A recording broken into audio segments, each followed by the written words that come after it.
Bonjour, je m'appelle Jean-Louis Lavrand et je suis né à Saint-Germain-du-Bel-Air en 1945 dans la petite maison qu'il y a en face là-bas, dans la ruelle. Donc je connais très bien et j'ai vécu au pied de l'église très longtemps et une grande partie de ma jeunesse.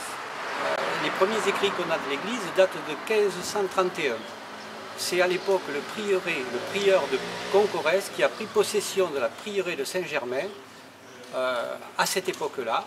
Et on lui a lu les bulles et donné son accord pour prendre son travail, si vous voulez, ici dans l'église Saint-Germain, qui était à l'époque une église romane. Le village était beaucoup plus compact, on ne pénétrait pas l'église par l'arrivée principale de ce côté-ci. La façade était côté nord. D'accord ? Ici, il y avait plein de bâtiments. Elle a été construite pendant des années, après la révolution de 1789, pendant près d'un siècle.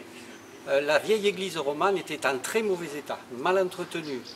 Par l'humidité, le clocher tentait de s'écrouler.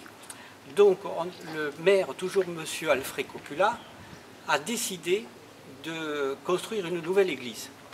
Donc on a abattu l'ancienne église et on a construit celle-ci en 1885, suivant le néo-gothique, c'est-à-dire on retrouve un petit peu tous les aspects d'une église gothique, hein, mais elle est neuve de cette époque-là.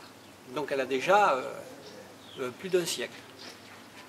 Par contre, au moment de la construction, on était moins à cheval sur les problèmes éthiques catholiques, et on a construit l'église à l'envers, c'est-à-dire qu'on a mis le clocher côté est, alors que normalement il y avait dans l'ancienne c'était le chœur, et on a mis le chœur de l'autre côté. Donc on a inversé, parce que la plupart des paroissiens à l'époque arrivaient par le chœur du village. Voilà. Donc cette église, quand même, on a conservé quelque chose d'important et qui est assez unique dans le département, c'est qu'il y a un bourdon, une grosse cloche, qui a plusieurs tonnes, qu'on a remonté dans le clocher en 1885 et qui date de 1565, 1565. La date de la fonte est gravée vraiment sur notre bourdon. Hein? Voilà.